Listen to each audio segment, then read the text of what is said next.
Bien, estamos ahora compartiendo la presencia de los integrantes del Partido de los Trabajadores. Como decíamos, acá queremos escuchar a todas las voces. Arrímese el micrófono, diría arrímese el fogón. Acá estamos tratando de escuchar a todas las voces. Nos presentamos. Bueno, muchas gracias por el espacio en primer lugar. Mi nombre es Camilo Márquez, soy miembro de la dirección del Partido de los Trabajadores. Y bueno, llegamos ayer. Wilder La Cuesta, locatario acá en la ciudad de Rivera. Bien. Referente del partido, militante del partido. Camilo, el Partido de los Trabajadores, siendo históricamente un partido de izquierda, siguiendo un poco la forma de ubicar ideológicamente a los partidos, con el Frente Amplio, partido que se autocaratuló como partido de izquierda, pero ¿cuál tiene medidas que hacen que inclusive hasta los propios partidos tradicionales se sonrojen un poco diciendo, estos muchachos se les fue la mano? Personalmente, y esto quedó como apreciación personal para ubicar un poco la pregunta, soy un firme creyente que el Frente Amplio ha sido uno de los partidos más neoliberales de los últimos tiempos comparado a gobiernos anteriores que hemos tenido en el país. Sí, ¿pues yo? Bueno. Dale que te vamos. No, es muy agudo eso que vos acabas de decir. Porque capaz que lo decías hasta hace 5 o 6 años y generabas una pequeña controversia porque todo el mundo te iba a discutir cómo vas a decir eso. Sin embargo, ahora uno lo escucha. Por ejemplo, es llamativo que se haya planteado por parte de Mujica la necesidad de aumentar 5 años la edad jubilatoria. Es decir, ¿cómo puede ser? Es un escándalo. Y ¿cómo puede ser que la calle Pou corra por izquierda a Mujica, al MP? En el fondo, no hay grandes diferencias, quiero decir. Pero la calle dice, bueno, no podemos hablar de aumentar 5 años. En principio incentivemos para que... Entonces aparece una posición hasta la izquierda. Es decir, el nivel de... Esto que vos planteás, el nivel de evolución que ha tenido el Frente Amplio hacia transformarse, neoliberal me parece un poco equívoco, entiendo hacia dónde se va cuando se coloca eso. Prefiero decir que es una izquierda o un progresismo integrado al Estado burgués, ya integrado totalmente. Entonces uno ya, las fronteras entre los partidos tradicionales, si se quiere, y con los planteos históricos de los partidos tradicionales y los del Frente Amplio, que en teoría subía para cambiar todo eso, son cada vez más difusas. Entonces tenés a Mujica, a la calle, a Sanguinetti haciendo el planteo de, bueno, con matices, uno podía verlo en estos últimos 4 o 5 días, como todo el mundo decía, bueno, sí, hay que subirla porque la caja de previsión no da para más. Igual esto es un problema más que regional, ¿no? En Brasil está pasando lo mismo con la jubilación, en Argentina se quiere ir a lo mismo. Pero eso que vos decís es fundamental, es fundamental. Digo, cada uno lo definirá como alguno neoliberal, otro que se derechizó, otro que se integró al Estado burgués, pero la idea está presente en todo el mundo de que en toda la población, quiero decir, no todo el mundo, o al menos los que se interesa por política, en que el FA se ha ido transformando en un partido más del régimen. Eso es una conclusión ineludible para nosotros. Es clave. Y ha dado señales en que realmente, como dice Camilo, es muy difícil ver cuál es la frontera, cuál es el límite. Un Frente Amplio que arengó y dio batallas contra las tercerizaciones. Es increíble la cantidad de tercerizaciones que tiene el Estado en su seno. La extranjerización de la tierra nunca había estado en tal proporción ni con el Partido Nacional ni Partido Colorado. La baja de aranceles, hay un montón de cosas que han diluido su característica de izquierda, que en realidad nosotros siempre polemizamos sobre esa, como Partido de los Trabajadores siempre polemizamos esa política del Frente Amplio de una conciliación de clases. ¿Qué es lo que busca ahora el Partido de los Trabajadores? Bien, entonces plantea la necesidad, bueno, les vamos a dejar acá en la radio la carta abierta que sacamos, se la vamos a acercar. donde largamos una pequeña plataforma electoral, pero básicamente el planteo, cuando yo decía en la presentación que en cierta medida no veníamos a decir nada nuevo, tenía que ver con esto. El planteo no es un planteo de voten al Partido de los Trabajadores, porque el Partido de los Trabajadores con su diputado, con su bancada o con su senador va a lograr meter un proyecto de ley que, ¿se entiende? Si todos los escalones que toda organización que quiere llegar al Parlamento coloca naturalmente. Sí, obviamente que vamos a hacer eso si tuviéramos. Pero principalmente lo que plantea el Partido de los Trabajadores es la necesidad de los trabajadores de organizarse políticamente en un partido. Independientemente de si el oyente, la oyente que nos está escuchando, nos vota o no, el planteo que nosotros queremos hacer es que nos preste el oído. No que nos voten, nos preste el oído. Si nosotros, es nuestra idea, ¿no? La confianza que tenemos en nuestro programa, seguramente lo conquistamos. Pero, bueno, ustedes trabajan en el medio, deben saber y recoger con mayor sensibilidad, mucho más que uno, que está por fuera, se da cuenta que los grandes medios están monopolizados por agrupamientos políticos, primero, que tienen acceso a una caja superior, ¿verdad? Así, logran tener acceso a grandes cadenas de diarios de tirada nacional, y entonces su mensaje llega mucho más. Bueno, vos tenés ahí justamente uno de los diarios, pero hay una polémica respecto a entre Martínez y Lacalle Pou respecto a la suba de impuestos, eso era. Y Martínez le contesta a Lacalle Pou y no le dice que está en desacuerdo en la respuesta. Mirá qué interesante. Uno dice, pero escuchame una cosa, Daniel, porque aparte se tratan así, ¿no? Daniel, Carolina, ¿no? Luis. Nosotros, rechazamos ese tipo de trato, pero no porque no seamos caballeros, sino porque da una cercanía personal que está en contraposición con los antagonismos políticos que tenemos. Ahora, eso lo que tú decís me parece interesante, porque a veces yo soy de los que pienso, capaz que es una forma un poco frívola de ver a la política, y soy el primero en autocriticarme, pero esa distancia que se marca respecto a tratar con personas que están total y absolutamente en la oposición de la manera de pensar, electoralmente, ¿no sería un poco más benéfico por lo menos charlar? Independientemente de que al otro día se cumpla o no acuerdo o intercambio, o sea, ¿no sería un poco más provechoso a nivel electoral por lo menos salir a la foto? Después las ideas son ideas, y se discuten y se ven y se plantean. Sí, mirá, es más, el debate de presidenciales que se hizo la vez pasada, o sea, con los que habían pasado las internas, nosotros tuvimos presente, o sea, el único que no estuvo presente fue el candidato del oficialismo, que terminó ganando, Tabaré Vázquez. El resto, nosotros alentamos, al contrario, alentamos el debate y el intercambio, lo alentamos fuertemente. Cuando yo digo el trato familiar, digo por lo siguiente, da al electorado la idea de que hay un acercamiento político en el trato. Es un poco más fino, o sea, no es que uno lo tenga que estar carajeando al otro, o faltándole el respeto, sino que uno ve Daniel, Luis, ¿no? Y vos decís, bueno, no está en contraposición con supuestamente el antagonismo político que existe. En este caso no hay antagonismo político, porque de hecho, si uno recoge, creo que es el diario El País el que recoge más este intercambio, que no es una cuestión solamente de intercambio en redes sociales, sino que marca la agenda. El tipo le dice, ¿vos estás de acuerdo conmigo en que hay que ir un shock de austeridad para bajar el déficit fiscal? Y Martínez no le dice que no.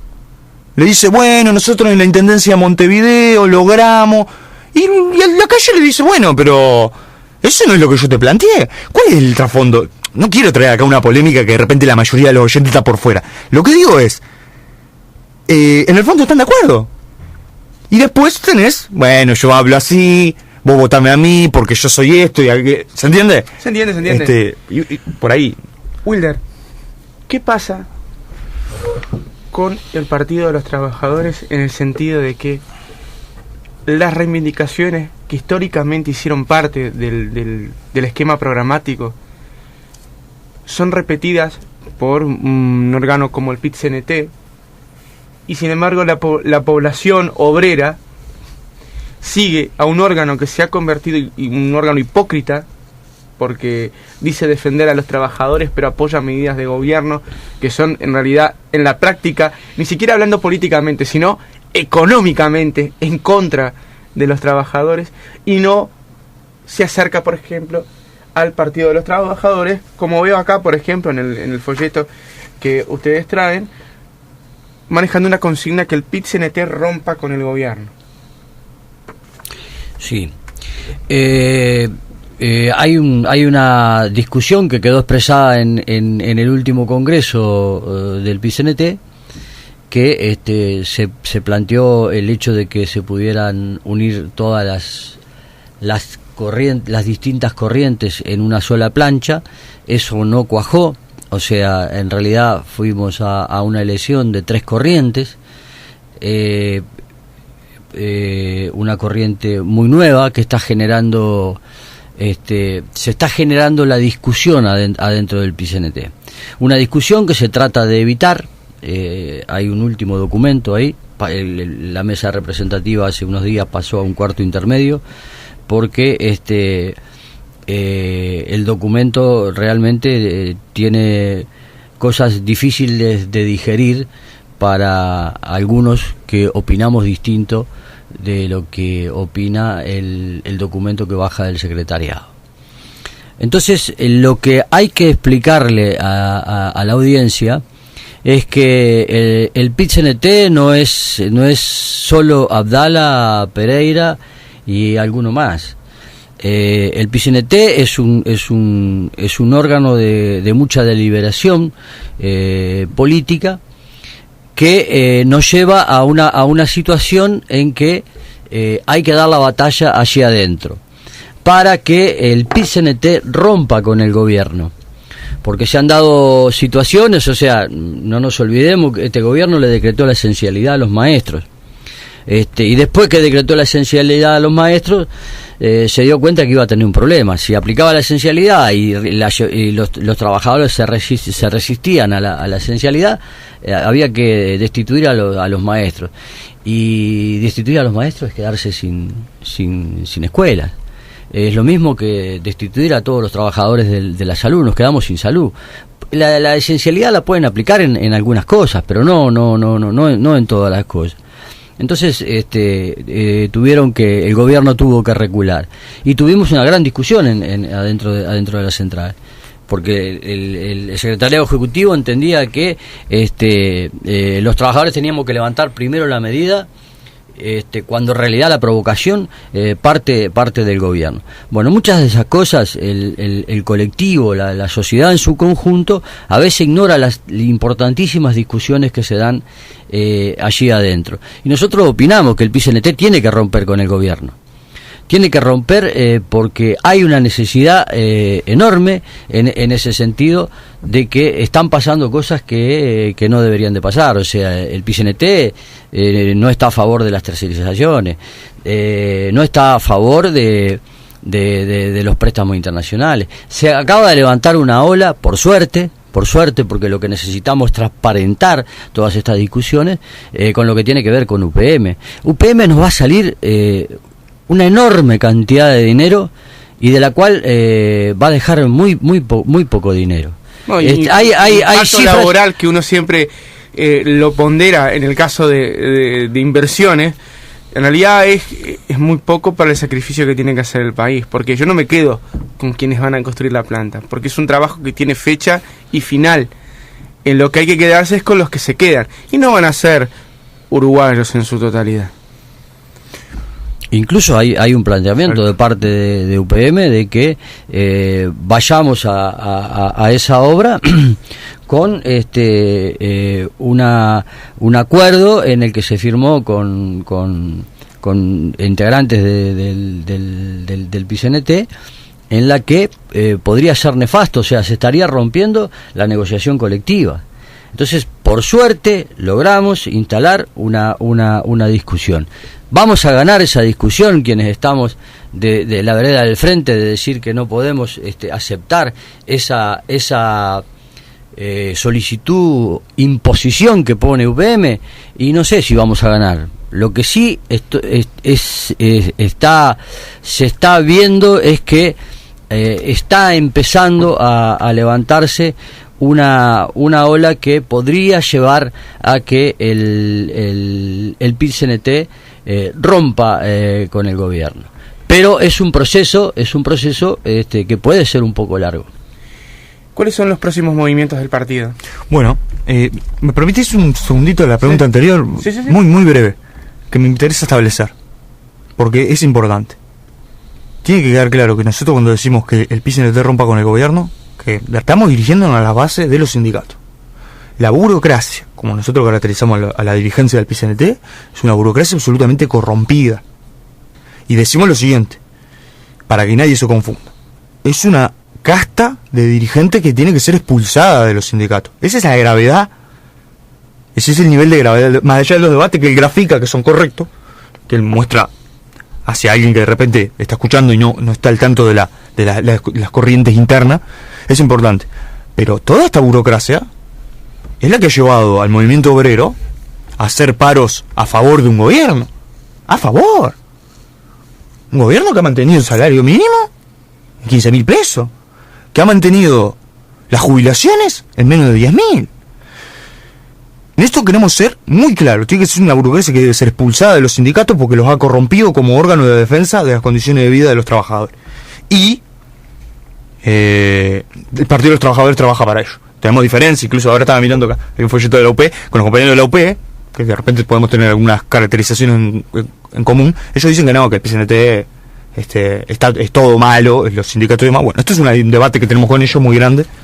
Y bueno, y nosotros, para ser muy breve, queremos lo siguiente. En Brasil hay una situación muy crítica. En Argentina se está discutiendo si Macri llega a octubre. Este es el escenario donde está Uruguay. Cualquier cosa que pase en Brasil o en Argentina afecta de alguna manera, más o menos. No tengo que referirme a la crisis del 2001 en Argentina como repercusión en Uruguay. Es decir, o en Brasil, las diferentes corridas que han habido, financieras, quiero decir, ¿no? Esta es la situación, es muy grave.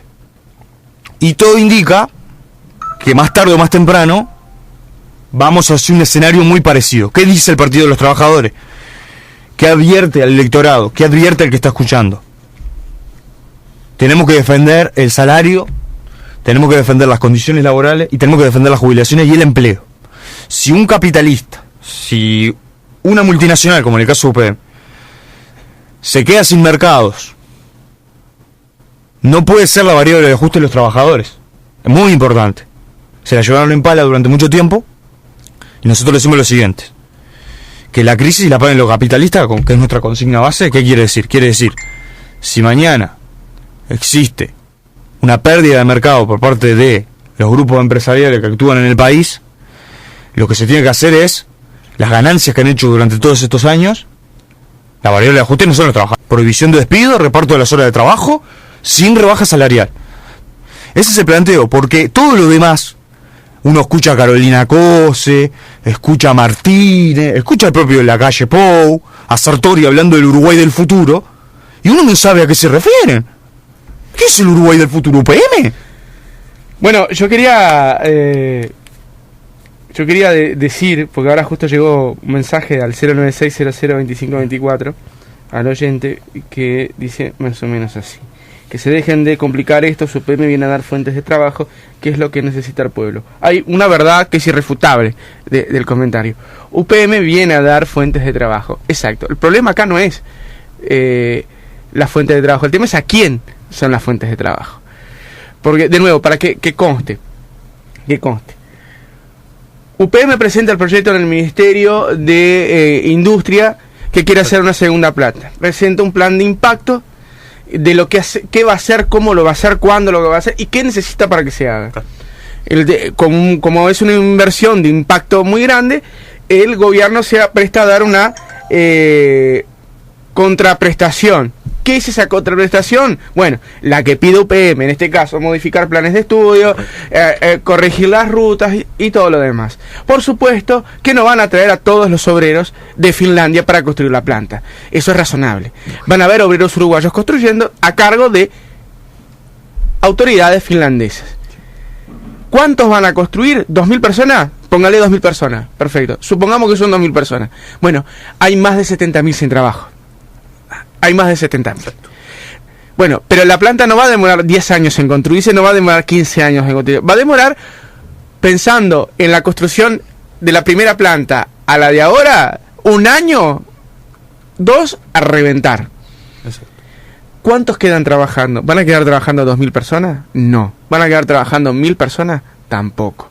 Quedarán trabajando como mucho 700 personas. Pues, y aquí está la cuestión. De esas 700, seguramente 300 o 400 sean finlandesas. ¿Por qué? Por una sencilla razón. Porque son las que conocen la técnica de procesado de la celulosa. Entonces, una inversión de miles y miles de millones que puede llegar a ser el Estado, de reformas casi cediendo una especie de soberanía, van a ser por 300 puestos de trabajo, como mucho. Así que el oyente no... Me dediqué yo a contestar al oyente para que no quedara tan parcializada la respuesta. Te quería leer también un mensaje de Darío Díaz Ribeiro, que es integrante de Unidad Popular. Un fuerte abrazo a los compañeros del PT, hay que juntarse y dar pelea. Bueno, un abrazo, un saludo. Bien, para finalizar, porque los tiempos de la radio son tiranos y son tal cual. ¿Cuáles son los próximos movimientos del PT? Bueno, bien, en principio vamos a hacer una reunión mañana y a mediados de abril va a venir Rafael, que es nuestro candidato a presidente, Rafael Fernández, que ya ha sido candidato en otras oportunidades, compañero del sindicato de la banca oficial, presidente del sindicato del Banco Seguro del Estado. Vendría en la segunda quincena de abril, sobre todo, porque ahora están con las elecciones, aparte también del sindicato. Es todo muy engorroso. Y la idea es esta, bueno, mañana tener una reunión, vamos a estar reunidos en... Rodó 602, Rodó, esquina Juana Doriol, a las 18 horas, a las 6 de la tarde. Eso sería mañana. Y ya que estamos en el micrófono, invitar al oyente, porque en realidad a nosotros nos gusta discutir e intercambiar posiciones. Capaz que el oyente tiene razón, estamos seguros de que no, pero lo que él pone con respecto a la generación de fuentes de empleo y todo lo demás, contrapesar la información que nosotros tenemos, ¿tá? El dinero que se va a gastar, que lo va a gastar, lo vamos a gastar todos los uruguayos, ¿ah? Cuánto va a salir, cuánto va a generar UPM y la realidad de lo que sucede en Fraiventos. O sea, ¿qué le quedó a Fraiventos después de la implantación de UPM? Fraiventos paga 30 millones de dólares al año, cuando en realidad debería de pagar más de 350 millones de dólares por año, pero como es zona franca solo paga 30. Lo hacemos en un río que ya está muy contaminado. Va a terminar de echar a perder todo el río. Le vamos a dar la empresa Rincón del Bonete para que tengan acumulación de agua necesaria, para disolver los solventes de la empresa, para que pasen de mayor disimulado la contaminación. Les vamos a hacer los puentes todos nuevos, porque ellos exigen 22 toneladas por eje, cuando nosotros no tenemos. Son 14 trenes por día, necesitamos 14 máquinas, 40 vagones cada tren. Tenemos que tener máquinas de repuesto para cuando van a mantenimiento, tenemos que tener vagones entonces todo eso lo va a aportar el Estado. 15 minutos de atraso en un tren por cualquier circunstancia no pagan canon. O sea, sepan los uruguayos que UPM2 no va a pagar nunca un viaje de canon, porque 15 minutos en 275 kilómetros es imposible que no se atrase 15 kilómetros. Y más allá de 15 kilómetros no pagan el canon. Les vamos a ceder una parte importante del puerto, donde es el Estado el que va a hacer la inversión. Las expropiaciones las paga el Estado. La cuestión de hotelería y todo para los trabajadores la paga el Estado. Las rutas las paga el Estado. Sería interesantísimo, nos encantaría conversar con ese oyente que acaba de mandar ese texto. Queda hecha la invitación entonces. Nosotros despedimos a los amigos del Partido de los Trabajadores. Vamos a una pausa.